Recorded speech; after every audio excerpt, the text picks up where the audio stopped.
Dear Rescue 911, had it not been for your show, we would have lost our baby girl. Michael not knowing what to do, Stephen would have bled to death. He's seen other kids on there do these things in emergency situations. This is 911. Do you have an emergency? And she wasn't breathing. I had to help her. And I knew I had to do something. Chesterfield Emergency Service. Every second counted. Who would ever think that you'd have to deliver a young kid? Even being that young, they can learn things. Has he got a blood pressure? Was he breathing? He said, call 911, Angie's dead. She drowned. Then the 911 special dealing with strangers got the message across. Everyday people helping other people. Any one of us could have panicked. You can't let this boy die. I think the Rescue 911 saved my life. A television program's success can be measured in many different ways. Ratings, awards, reviews. For us, the most important measure has been in lives. I'm William Shatner. During the first 3 years of Rescue 911, more than 100 lives have been saved as a result of what viewers have learned from watching this program. Tonight, in a special episode, we're paying tribute to all those people whose lives were saved and the everyday heroes who, inspired by our program, took action to try and make a difference. We begin on the afternoon of October 17th, 1991, in Stillwater, Oklahoma, as 17-year-old Jamie Scavona and her best friend, Heather Walter, were heading home from a local shopping mall along a route they had traveled many times before. Kids do not realize that when they get behind the wheel of a car, that they take not only their life, but other lives in the palm of their hand. That sounds good. Jamie was a very careless driver. She drove much too fast. She never would wear her seatbelt. She was driving down I-35, and she was not paying attention to what she was doing.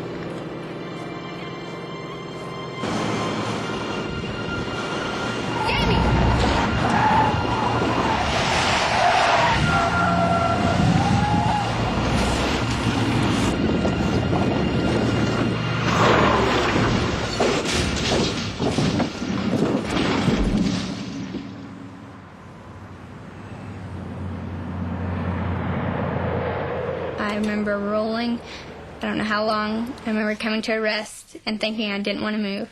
I just wanted to lay there because I was in so much pain. I started looking around and Jamie wasn't there.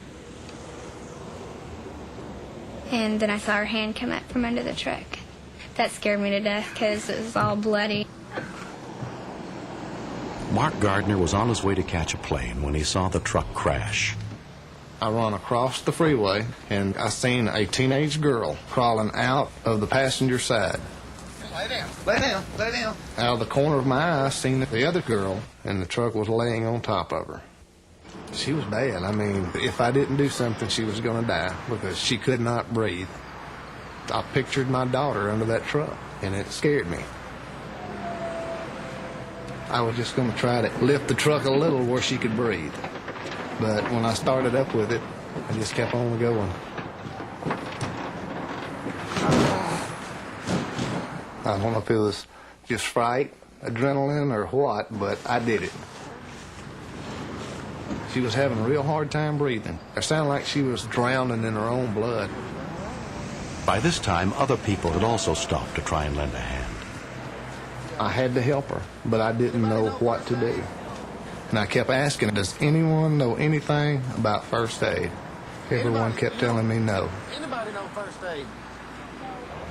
One of the passing motorists used his mobile phone to call for help. From more than 15 miles away, rescue units with the Guthrie Fire Department were dispatched, including EMT Chuck Bircher. That's kind of a bad zone right in there. It's a long ways off. Your response time is lengthened by going there. It's usually just not very good news when you go up there. I was reassuring her to just hold on and relax. And then she quit breathing on me. There was one man in the crowd. He said, well, it looked like she's gone. And I looked up at him and said, by God, she ain't, because I'm not going to let her go. I didn't know anything about first aid, but I watched Rescue 911. And I held her nose and breathed into her mouth like I'd seen on TV. She responded by giving me a big old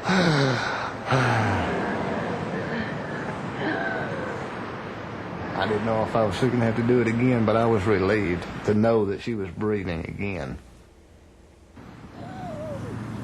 I could hear her and trying to breathe.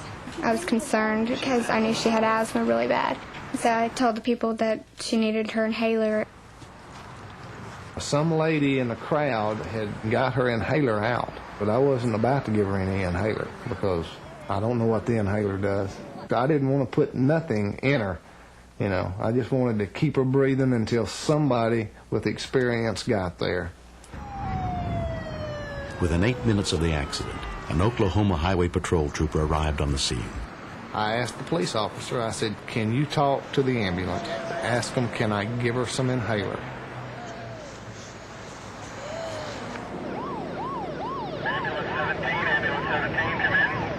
The trooper radioed to the medic unit en route and spoke with EMT Mike O'Connor. I told him that it would be fine to use her inhaler, but I wanted him to monitor her use. I didn't want her using it excessively. It's a life-threatening situation. People have died because of asthma attacks.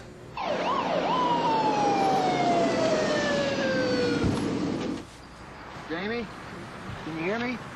Went to the police officer and told him, I've got to catch a plane in 35 minutes. I've got to go. I left my address, phone number, and I was gone. She was in severe respiratory distress. Her lips were a little blue. She was having a real hard time getting any air movement at all. She was having a big-time asthma attack. 17-year-old Jamie Scavona was taken to Stillwater Medical Center, where she was examined by emergency physician Douglas Wilsey. A chest x-ray showed that she had a collapsed lung and was not moving air because of her asthma. Those two things were responsible for her breathing problems. And she had multiple other problems, left collarbone fractures and a left knee laceration and injury, and blood in her urine, confirming a severe trauma to the abdomen.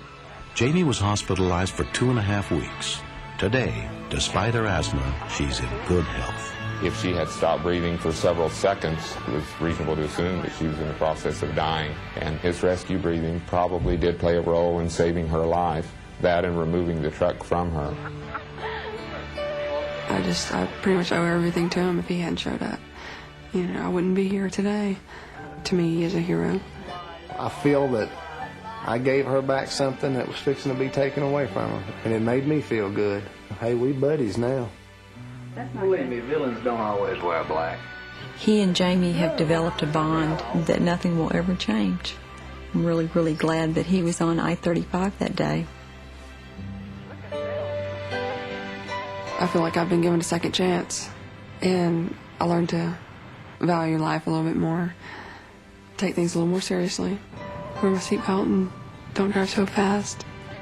I haven't done it yet, but I'm going to get into first aid.